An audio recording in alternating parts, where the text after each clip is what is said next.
Hello and welcome to the 404 Media Podcast. I am Jason Kepler, guest hosting for Joseph Cox. We are switching it this week. Last 2 weeks were Joseph and Sam.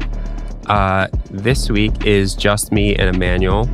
Joseph is on vacation, and Sam, we have lost to a horrible internet outage tragedy that happened halfway through recording this episode. So we're starting over. Emmanuel, what's up? I'm good. I'm happy that it's just us, the best two members of 404 Media. Yeah, they can't speak for themselves, as I'm sure that they rudely attacked us while we were gone. But I'm very happy to be back, and I'm very happy that Joseph gets some time off and Sam gets 45 minutes off while her internet is broken. This week, we're going to start with some of the biggest tech news in quite some time. At least that's how many people are treating it. I do think it's a really big deal. The arrest of Telegram co-founder Pavel Durov. I wrote an article earlier this week called How Telegram's founder Pavel Durov Became a Culture War Martyr. We'll get into that, but I think like the broad story here is Telegram is one of the largest messaging platforms on Earth. Many journalists and outlets call it an encrypted messaging platform, which I don't think is quite correct. It's more of a like social media network that very few of the messages are actually encrypted because it doesn't have encryption by default.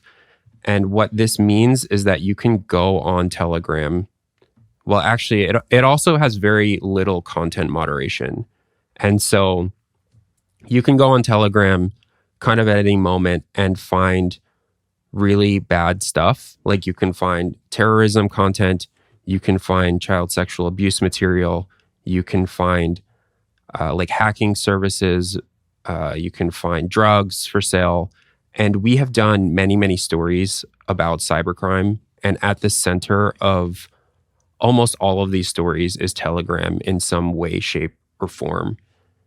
For months, we actually had been talking amongst ourselves about doing an article about Telegram's central role in all of this and sort of like our theories for why this was happening.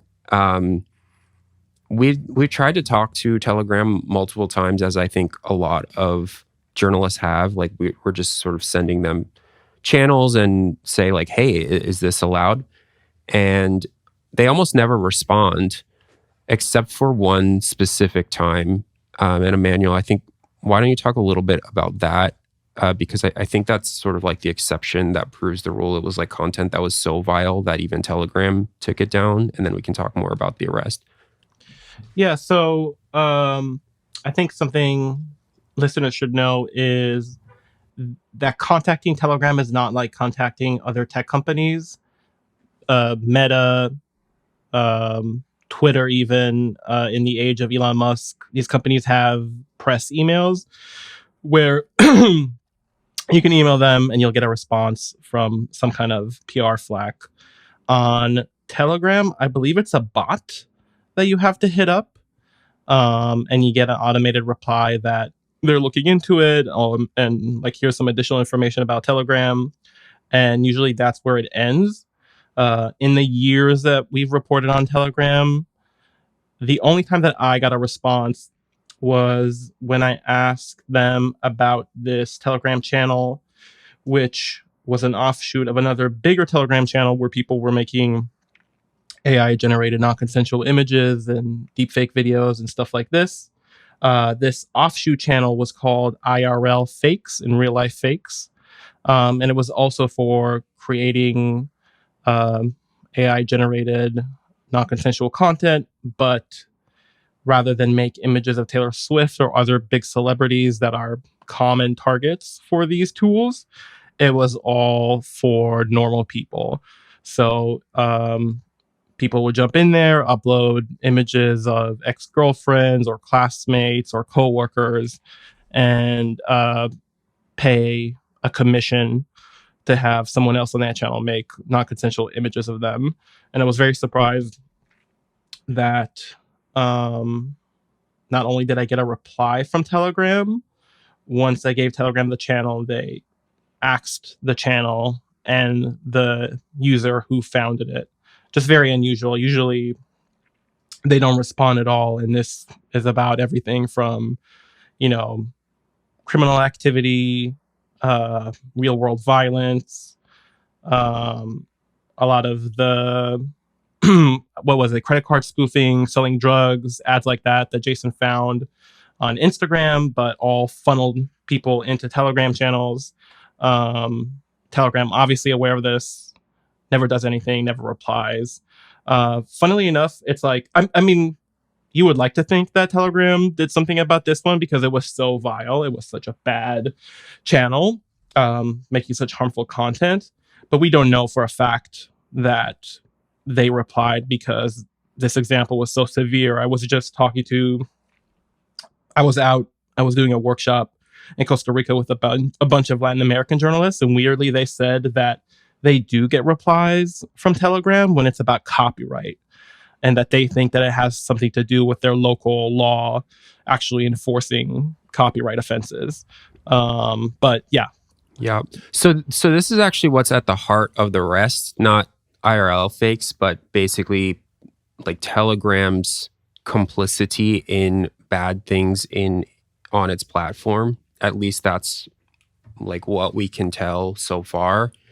The Tribunal Judiciaire de Paris, which is Paris law enforcement, put out a press release explaining sort of the investigation. And I'm not an expert on French law, but as I understand, it's like they sort of tell you what they're investigating you for, but these are not necessarily the formal charges. This is like what they are currently investigating.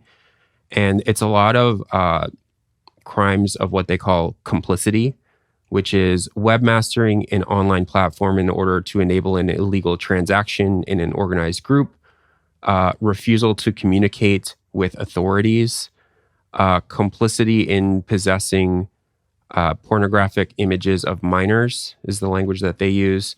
Also, CSAM distribution, drug distribution, drug sales, and then complicity in organized fraud. And then that's notably, like one category. Yeah, that's like a one category of charges. And then very notably, and we'll talk about it, there are separate charges having to do with providing cryptology services, which is like basically providing encryption. And that is like a far more concerning charge, in my opinion, for reasons we'll talk about. But basically, it seems to me, and there's still a lot of unknowns here, is that France is mad that Telegram is not moderating its platform. And through that lens, I think Telegram is being treated like a social media company more so than a messaging platform. And so this has upset a lot of people. I actually feel very ambivalent about this because, as you said, it's like, it's not just that Facebook and Twitter and Google have press lines that you can hit up. They also have special like law enforcement portals where if the cops are doing an investigation, they can, with a court order, request information from the platform on a user or on, a specific investigation. And very often this comes like with a subpoena, and Facebook will provide information to the cops like, hey, this is who is spreading, child porn on our CSAM on our platform, something like that. Or this is the account that was associated with, terrorism or something like that. And because Telegram is kind of straddling this line between what it claims is a secure messenger and a social media platform, from what I understand and sort of like from what French officials have said, it seems like Telegram is like not helping them with these sorts of investigations. And that's like in contrast to every other major social media platform.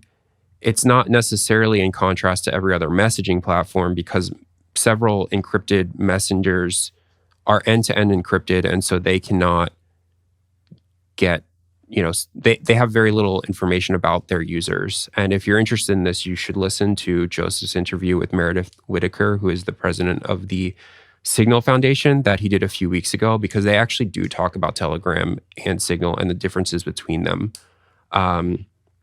But a lot of the bad stuff, quote unquote bad stuff, the illegal, very, very harmful, vile stuff that is happening on Telegram is happening in the open in massive groups that are not encrypted. It's like you could go find it very easily, and we have time and time again, and we've reported on these things time and time again. And so to me, it's like the company is kind of flaunting the law. And by the law, I mean like the general laws of society, more or less. It's like CSAM is illegal everywhere, as far as I know. I'm way more familiar with the laws of the United States, but it's like there are laws that, like CSAM is the one thing that social media platforms are aggressively try to detect and take down. And they're not great at it always, but it's like Facebook has invested millions and millions and millions of dollars into different mechanisms for detecting and removing this stuff, because it's, so like third rail illegal. So it seems to me like Telegram is sort of has gotten itself into this situation because it seems like its content moderation apparatus is close to non-existent, or they're just like not doing a good job. They're not responding to French authorities, more or less. Is that what you took from it, Emmanuel? Yeah, so to that last point, just when they did finally get back to me on that IRL fakes channel, their position obviously was not, we don't have content moderation. Their position was the same position that every tech company has when we contact them about one of these instances, which is, we have rules, this content is not allowed, we have active moderation teams, and we do our best to enforce our policies, etc. Again, as you said, we don't know exactly why France decided to take action now.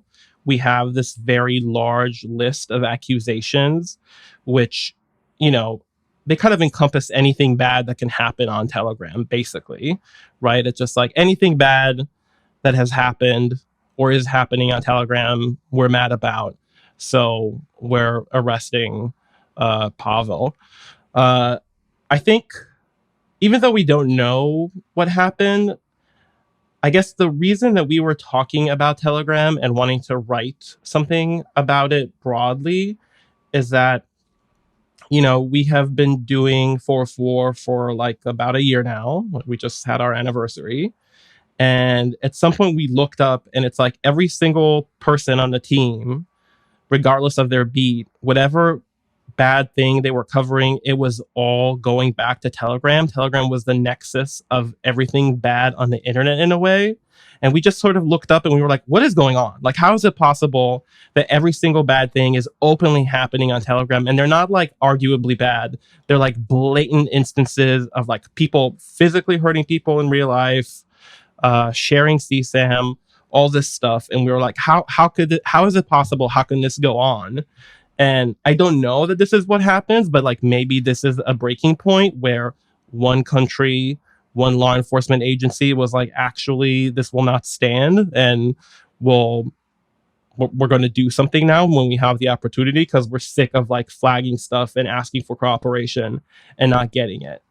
That being said, I agree that the offense is in how Telegram is responding to these requests and accusations, and not the like actual instances of alleged wrongdoing, because I mean, we can go down the list of every accusation against them, but let's take the CSAM example. Um, I'm sure that if you look at this report that NECMEC puts out every year about, you know, which platforms report the most instances of CSAM, it's like Facebook is always at the top of the list because it's such a huge platform, and there's so many people on it, so there's like more opportunity for bad stuff to happen. So it's like Facebook is always up there. So I'm sure there's like more instances of CSAM on Facebook than Telegram or other platforms.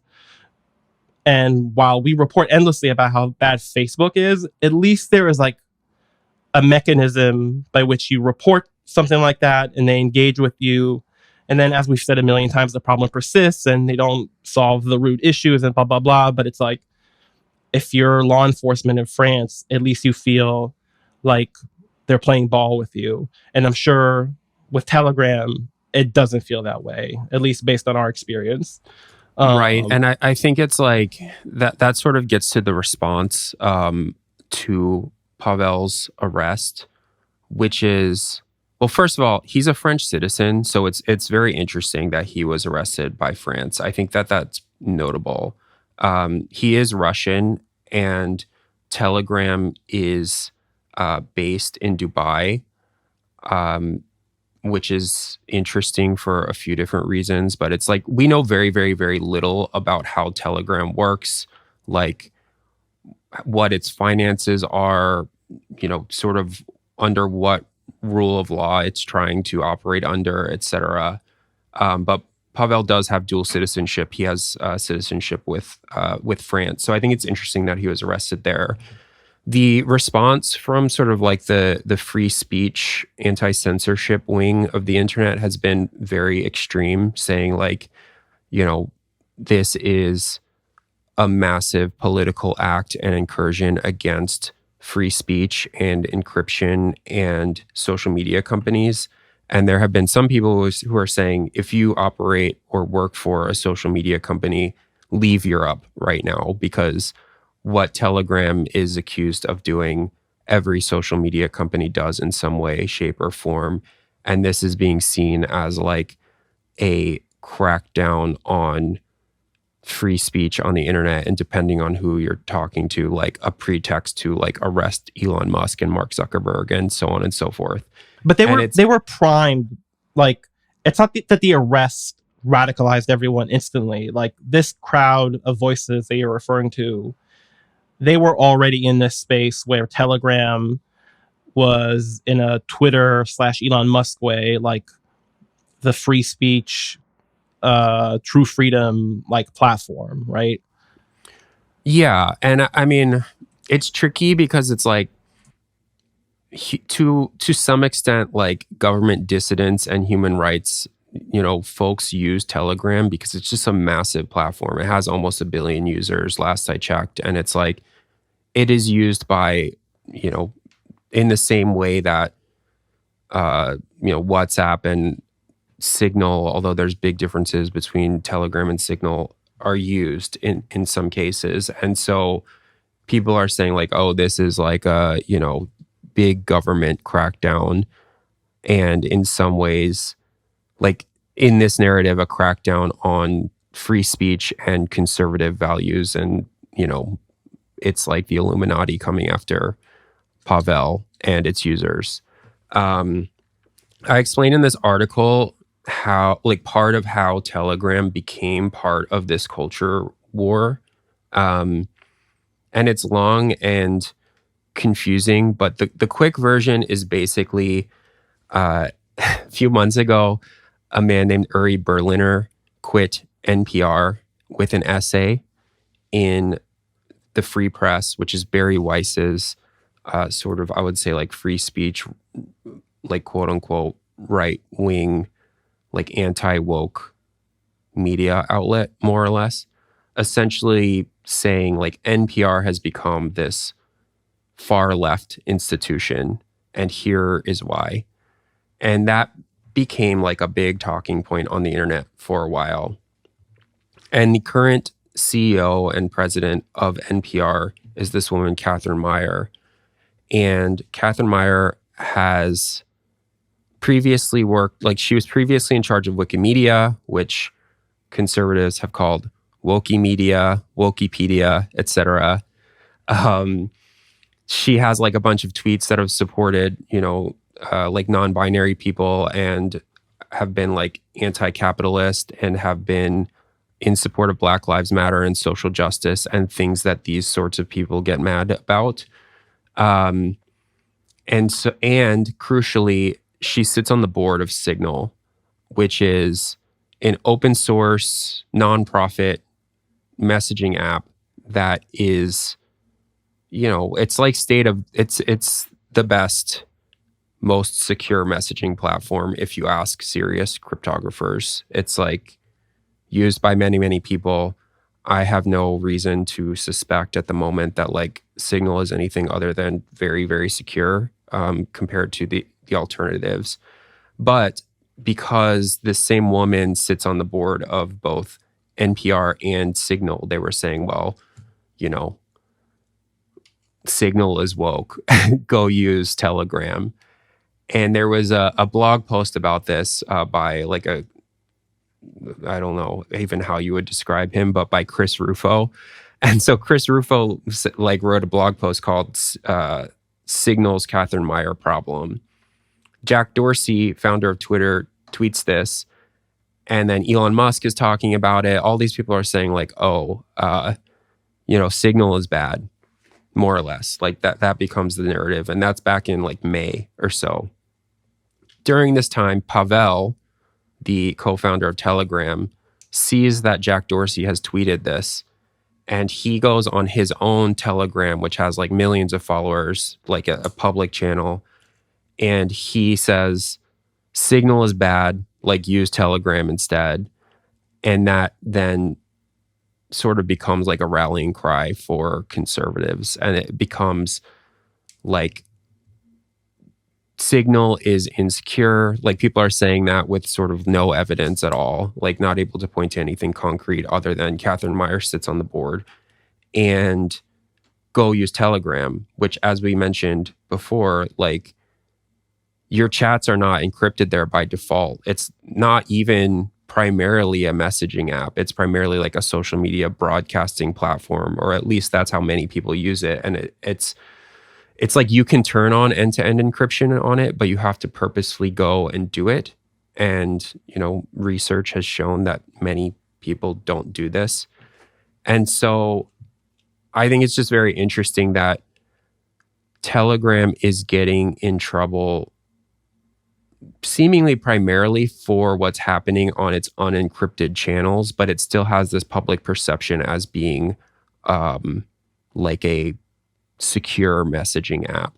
And it's not clear that that's really what it is. I guess that brings us to the second part of this, though, which is that France is going after Telegram for providing cryptology services, is what they say in the press release. And it's unclear exactly like what is going to happen here, but I do think that the way it's written, it's very concerning to me. It's like we have seen government after government going after encryption as a concept and really trying to get messaging services to build in backdoors to their encryption, which we talked about before. But if you build a backdoor for government, that can be exploited by anyone. Like cryptography and mathematics is not a crime, in my opinion. And we've reported on that before. And so it will be very interesting to see if those charges stick in any way. I don't know. What do you think about that? I mean, it's obviously very concerning. It's the legal precedent, the idea that you could charge someone or some entity for doing encryption, even if you have no way of controlling or knowing even what is happening behind that encryption. Obviously very concerning. On the other hand, and I don't want to downplay this at all, but this is just like my gut feeling on it, I don't think that it's like Meredith Whittaker is going to get picked up at the airport when she lands in France next time, even though surely, criminal things are happening on Signal because, as you said, it's like best in class encrypted messaging app. I think that truly what this all comes down to is not what's happening behind encryption, but what is happening in the open. And just, like the more we talk about it, the more it seems like Telegram is this experiment of like, what if there was a messaging platform with essentially no moderation at all? And I think what we're seeing is like the limits of that, right? It's just like one government agency has been, pushed to the point where they had enough and they're like just going to pick you up at the airport and make you do something because they're tired of you not picking up the phone. I think that is essentially what is happening. And it's just like, it is it's funny we're talking about Telegram and I don't think we've like explained specifically what it is, right? Because it's a messaging app, but most people don't use it that way. Most people use it in like these bigger groups, which are discoverable in the same way that like Discord channels are discoverable, but audio is not as big of a component on Telegram.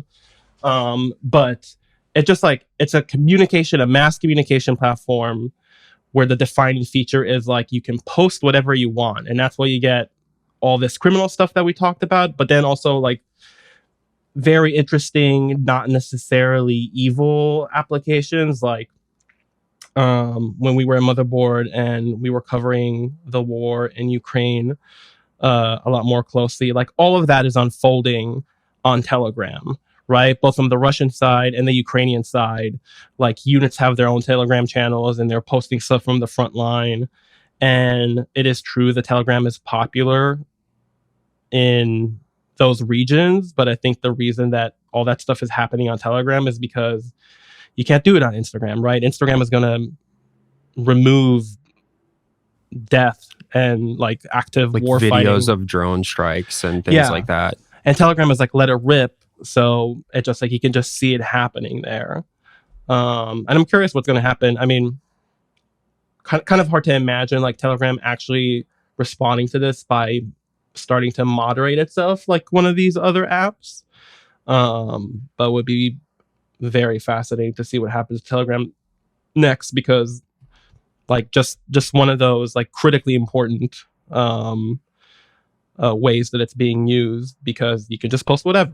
Right? Yeah. The last thing I'll say is that I think that Telegram is in this mess because it is a really messy platform. It's like not sure. And I mean, they can make whatever they want, but it's like not clear whether they want to be a messaging platform or a social media platform and a secure platform or a like anything goes non-encrypted platform. Like I think that it's just like trying to do too many things at once and slam them into the same app in a way that like anyone can see whatever they want to see in this arrest. You can see it as like that, like France going after encryption. You can see it as France trying to stifle free speech, or you can see it as this like messy company that's based in Dubai that we know almost nothing about and is at the center of every bad thing that happens on the internet in some way, shape, or form. And it has ignored that for a long time, is like facing some sort of consequence. So I'm very interested to see what will happen. We will leave that there and be right back after the break.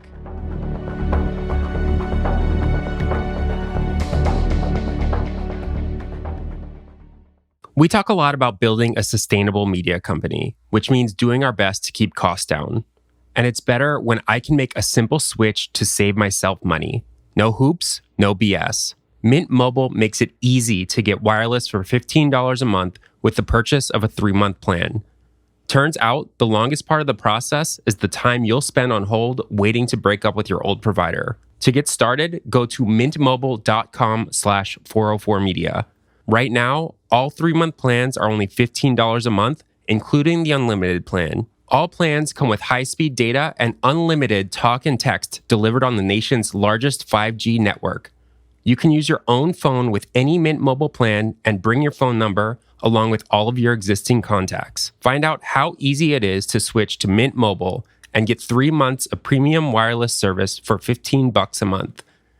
To get this new customer offer and your new 3-month premium wireless plan for just $15 a month, go to mintmobile.com/404media. That's mintmobile.com/404media. Cut your wireless bill to $15 a month at mintmobile.com/404media. $45 upfront payment required, equivalent to $15 a month. New customers on first 3-month plan only. Speed slower, above 40 gigabytes on unlimited plan. Additional taxes, fees, and restrictions apply. See Mint Mobile for details. I've been trying to eat healthier, but between reporting our stories and keeping the company running, I have so little time to cook. Thankfully, I found Factor's no prep, no mess meals. Meet your wellness goals thanks to the menu of chef-crafted meals with options like Calorie Smart, Protein Plus, and Keto. Factor's fresh, never frozen meals are dietitian approved and ready to eat in just 2 minutes. So no matter how busy you are, you'll always have time to enjoy nutritious, great tasting meals. Make today the day you kickstart a new healthy routine. What are you waiting for? With 35 different meals and more than 60 add-ons to choose from every week, you'll always have new flavors to explore. Crush your wellness goals this month with dietitian-approved meals and ingredients that you can trust. From breakfast to dessert, stay fueled with easy, nutritious options. Treat yourself to restaurant-quality meals that feature premium ingredients like filet mignon, shrimp, and blackened salmon.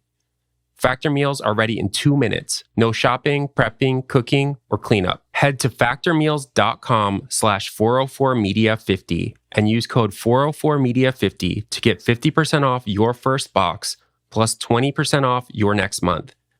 That's code 404media50 at factormeals.com/404media50 to get 50% off your first box plus 20% off your next month while your subscription is active.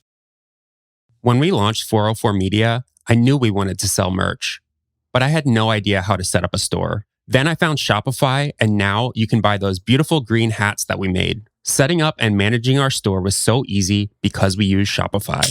Shopify is the global commerce platform that helps you sell at every stage of your business, from the launch your online shop stage to the first real-life store stage, all the way to the did we just hit 1 million orders stage? Shopify's there to help you grow. Whether you're delivering daily digests or serving sensational scoops, Shopify helps you sell everywhere. From their all-in-one e-commerce platform to their in-person POS system, wherever and whatever you're selling, Shopify's got you covered. Shopify helps you turn browsers into buyers with the internet's best converting checkout, up to 36% better compared to the other leading commerce platforms. And you can sell more with less, thanks to Shopify Magic, your AI-powered all-star.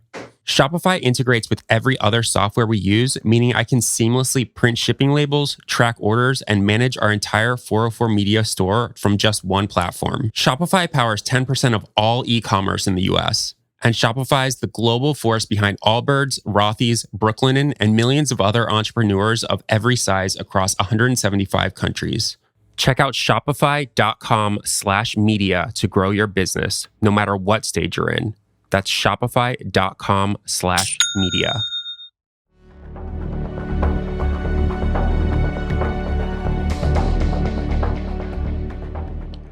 Okay, we're going to talk about one of Joseph's stories without Joseph being here.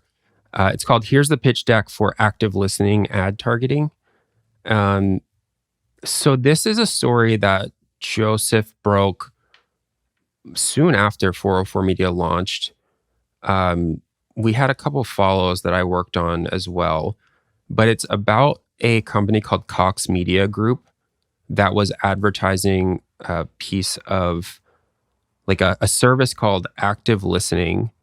And it was telling potential advertisers that it was listening to devices with a microphone, and that it could then, listen to people's conversations, parse what they're saying, and it could then, serve ads based on that.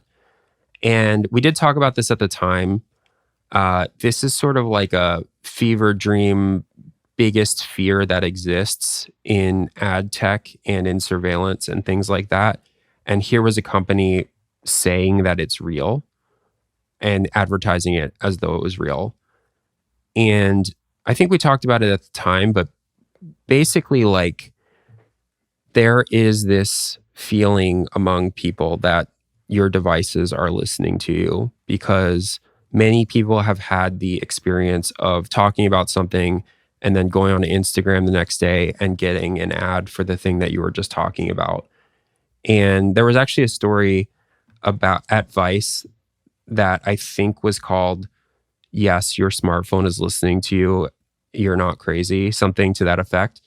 And that was like one of the biggest headaches that Emmanuel and I ever faced at Motherboard, because it had nothing to do with Motherboard and it went massively viral, and it was like such a messy and poorly reported story, and it just like was not real, because that effect, that where you feel like you talked about something and then you get an ad for it, is because there are so many other signifiers that advertisers have about you based on your web browsing, based on your device location, based on all sorts of things, that often you will get targeted products like before you even know that you want them in some cases. And in other cases, it's like, I forget what the psychological term for it is, but it's like confirmation bias. I was going to call it confirmation bias, but I wasn't sure if it's the correct term. Yeah.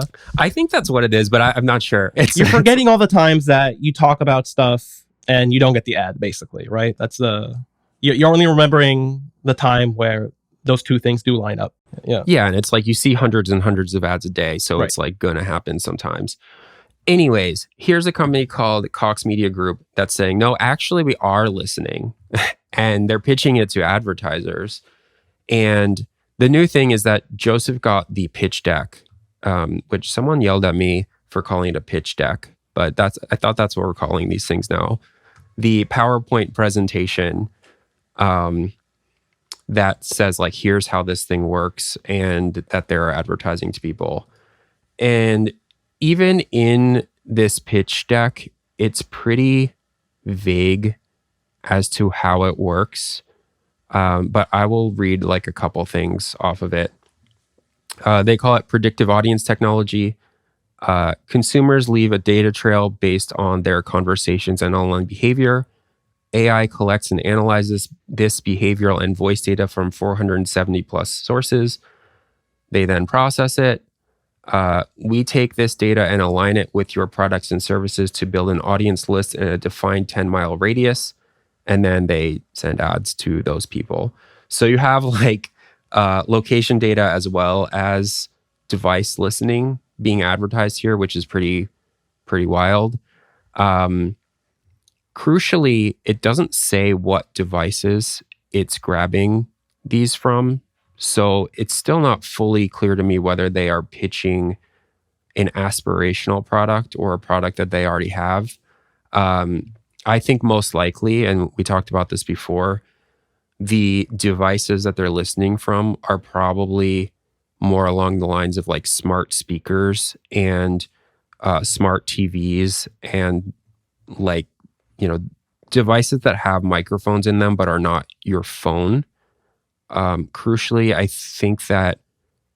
I don't think that this is possible with any recent iPhone, and I doubt that it's possible with recent Androids either, although would probably need to talk to Joseph about that. But anyways, it's like this is what they hope to do and how they pitched it. And as a result of this reporting, Google kicked CMG off the platform, which is pretty big because CMG is a massive company. It's a very big company. And it's interesting that they said that they can no longer use Google services to do this sort of advertising. I don't know. Like, there's still a lot of unanswered questions for me, not just with this, but with some of the other companies that have advertised this capability. I think that it's something that ad tech companies would like to offer for sure. But the response to this and the response to the other article we did about it and the response to the erroneous and not good Vice article is like, this is like people's biggest fear. Like this, people care much less. I mean, they still care. Some people care a lot about like web browser tracking and cookies and even to some extent like location data. But like device listening is, people don't like that. I think even to those people who are worried about it, I think even the worst case reading of this PowerPoint presentation to me doesn't read like your iPhone or even your Alexa or Echo or whatever has the microphone on, listening to all your conversations and fishing for phrases that it thinks mean you want to buy a new Subaru or something. Like, I don't think that is what is happening. What do you think? Well, some of the examples that we had when we first reported on this was like roofing. Like they were advertising to local roofers. Mm-hmm. And so it would be like if like these people were talking about needing a new roof because it's leaking, this is the perfect time to advertise your roofing service to them.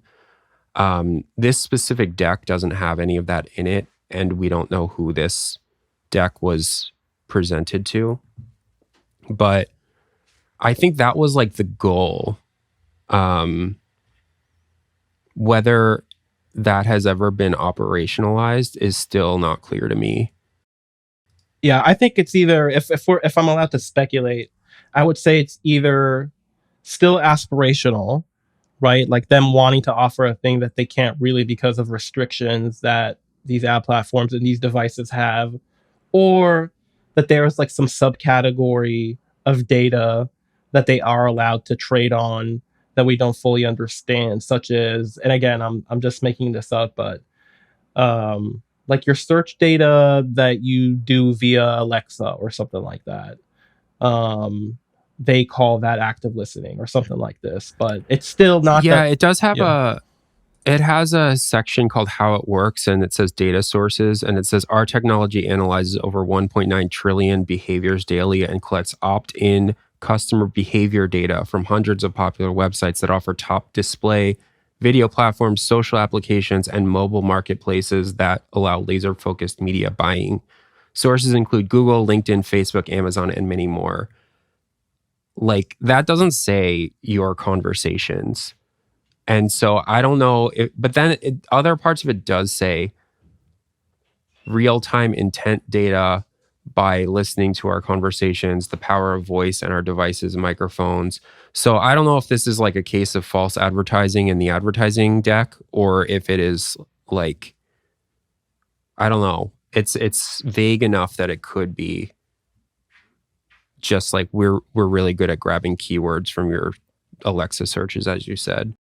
Yeah. I also wonder, like, at this point, do they back off? Because it seems the juice is not worth the squeeze, right? Like getting banned from these platforms for whatever additional edge you would get by theoretically being able to do this does not seem worth it to me. I mean, as you said at the beginning, the reason that people already think it is real is because all the data that these companies can already collect on you in order to offer you advertising is sufficiently creepy and sufficiently accurate that it just doesn't seem like you need something like this. Like, I don't think it's going to help you that much more to sell something. Right. Well, we have seen some of these companies say like, oh, never mind, we're sorry, we're trying to delete it once they got caught. So I do agree. I think people just like don't, this is so toxic that some of the companies are just like, well, never mind. All right. We're going to leave that there. If you are a free listener, we'll play us out. And if you are a subscriber, we're going to talk about more bleak stuff, unfortunately, but we're going to talk about a story Emmanuel did about the prevalence of AI-generated nudes in schools. The 404 Media Podcast is a production of 404 Media, a journalist-founded company. if you are a subscriber, you can get bonus segments every week by going to 404media.co and subscribing. If you're a free subscriber, please subscribe so you can get those. I'm Jason Kevler. This was produced in partnership with Kaleidoscope. We will be back next week. And we're also going to be recording a subscribers only episode sometime next week to celebrate our first anniversary. So keep your eyes peeled for that. Thank you.